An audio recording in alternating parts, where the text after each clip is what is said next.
Opo. Masaya. I'm very happy and then ang dami pa rin taong sinusuportahan ako na pwede namang i-download na lang nila yun, pakinggan na lang nila sa Spotify pero binibili pa rin talaga nila yung CD ko. So sobra akong thankful and happy and hindi ko alam kung ano talaga pero for 10 years yung mga taong sumusuporta hindi talaga sila nag-fail. Taking na namin yung album. Ayun nga ako. Ilang years ago yan? 2007 po yan. Oh, 9 years ago. Yes, 2007. And then ngayon lang ulit nasundan yung album. Oo. 2015. Paano mo mag-differentiate yung pag-improvement ng voice from that album and now na? Dati, mahihain pa ako. Puro hangin ang maririnig mo dyan. Ngayon po, medyo confident na ako. So, medyo kumapal na siya. Serious ka na ngayon sa pagkanta? Serious? Hindi naman po pupunta sa serious. Ano na? Ano mo yung ini-enjoy ko lang yung pagkanta and then itong ang concert ko is my way of saying thank you sa lahat ng mga sumusuporta sa akin. Hindi naman po papatunayan kung kumakanta po ako, sumasayaw po ako. It's a way for me to celebrate with them, yung mga taong nagmamahal and nagsusuporta po sa akin through the years. Aminado ka na performer ka, maraming... Opo, performer. May kaibahan po dun sa singer, dancer, and performer. Marami tayong celebrities dumaan dyan sa, alam mo yan, yung sabi na performer sila para hindi masyadong mag-expect Opo. ang tao. Yun ba ang mindset mo sa concert mo that you are not going to be a singer that night? I'm not going to be a singer. I'll just be myself sa araw na yun. I'll just have fun dahil yun nga ay fun to see concert. So, wag nilang seryosohin dahil panaginip lang ito. Yung ganun. Yun. Para enjoy lang. Para happy lang talaga lahat. And hindi masyadong seryoso ito. Nakita rin natin transformation from PBB. Opo, Winner is now 10 years, 16, ngayon magti-26 na po ako. Kalain mo yun. Oo, at medyo mature na yung ginagawa mo like the story. Opo, yun. Kaya happy ako and thankful dahil lagi pong may project na binibigay sa akin. Lalo na po ito, na hindi ko naman po talaga core ang mag-concert. So, a way of celebrating, binigyan po nila ako ng pagkakataon. So, nagpapasalamat ako kay Tita Malu and sa Star Events dahil pinagkatiwalaan nila ako ng ganito kalaking proyekto.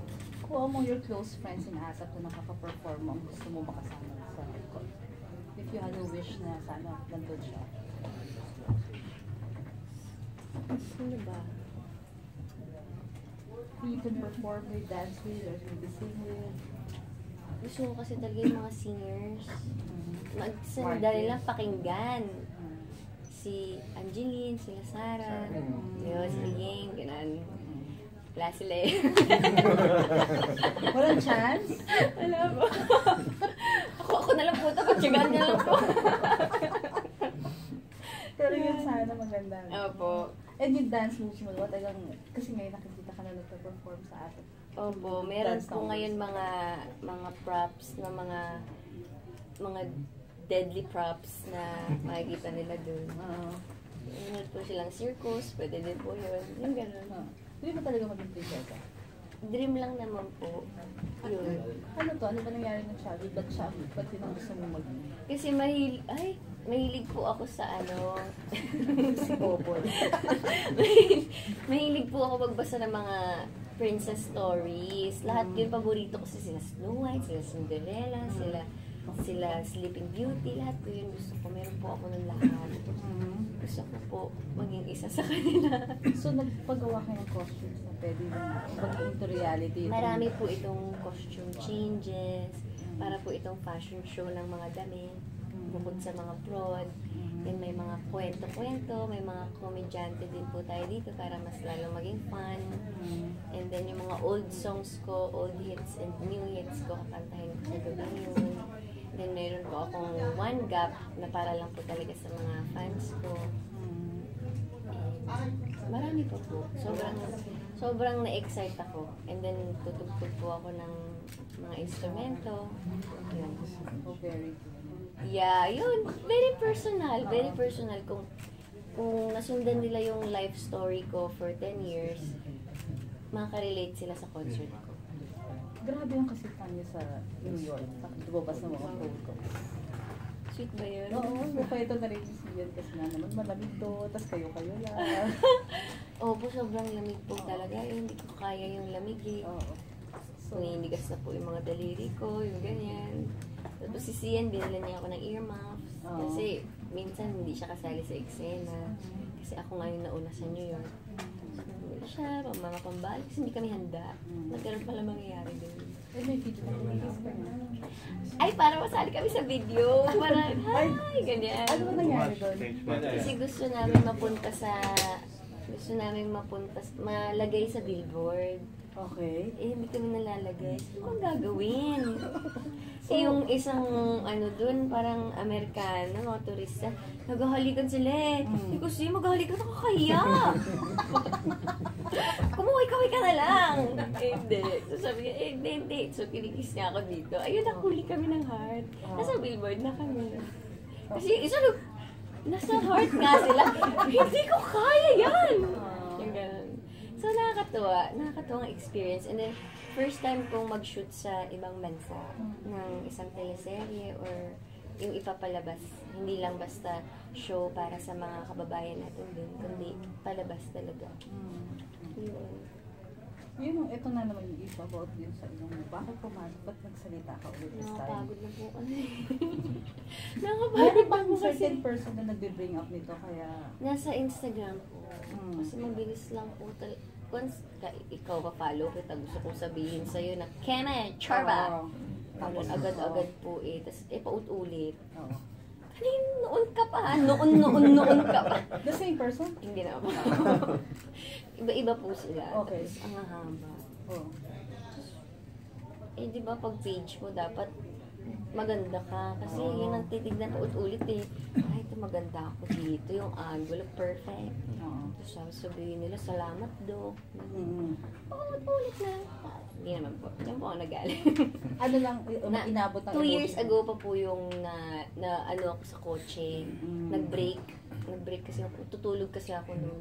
Eh, nag-break yung jeep sa harap. So, nag-break din po yung car ko. Ganyan po yung ilong ko dun sa bakal ng kotse. So, nagdugo po siya. Kasi malala. Ayaw na po tumigil. So, natakot ako. Eh, may narinig ako, kak! Oh. Akala ko po magpapagawa na talaga ako ng ilong. Hindi naman pala. Ano? Kasi hindi naman pala buto to. Ito lang naman yung buto. So, is this the last time na i-address mo tong issue na to? Opo, kasi in fairness naman dun sa post ko, nawala na po sila. What social media can do. Of course, another issue that came up is pregnancy. Opo, saan nga po galing Dahil yan? kami nabasa ka, binasa talaga namin, parang Pero may question mark na. Oo, busunin lang po talaga ako. Pasensya na. Hindi po ako tabain, pero busunin po ako. And ano daw, meron daw secret marriage sa Amerika. Wala nga pong time mag-shopping. Ang dami ko pang per dime. Wow! Hindi nagastos. Hindi nagastos. Oo. Pwede pa yun. Kasi everyday po talaga naghahabol po kami. Kasi yung araw hanggang alas 4 lang.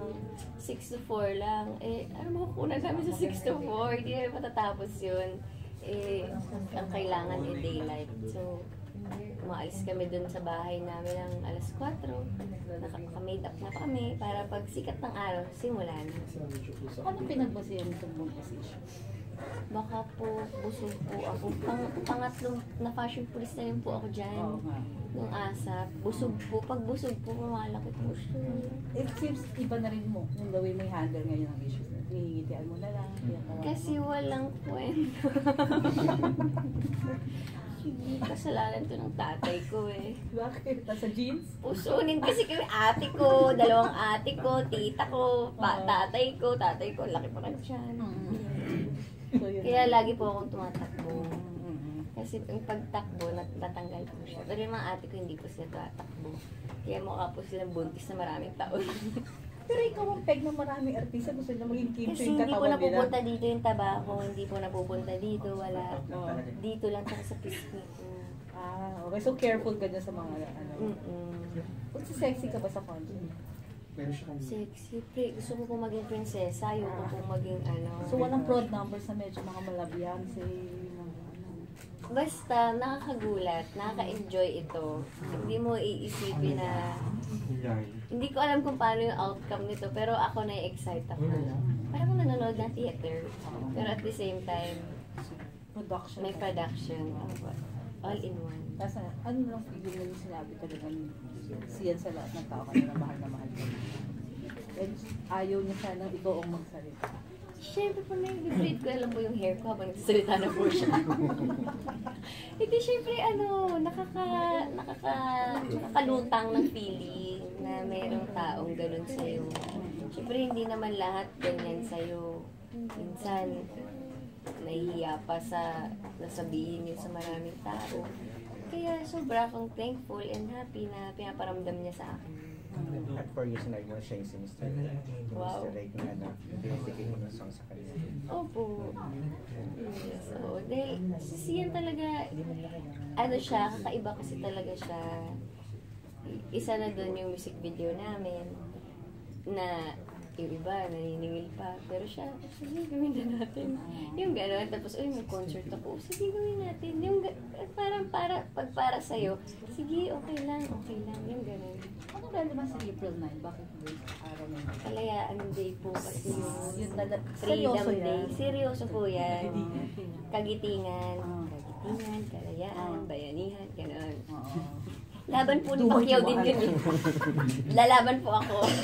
Oh, okay. Oo. So parang, sige, gawin natin sa araw na yan. Yun. And then, yung month na yan, birthday month ko rin po yan eh. So, sa 19, birthday ko po. You are how young? 26. 10 years ago, I was 16. Ready na? Ligawan? Huwag muna. Ligawan. Ay, ligawan. Akala ko naman paasawa lang.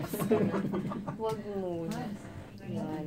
Thank you. Salamat. Thank you po. Thank you so much. Haba ng araw niyo ha. Nandun kayo ha. Promise na pa-cover kami. Promise yan.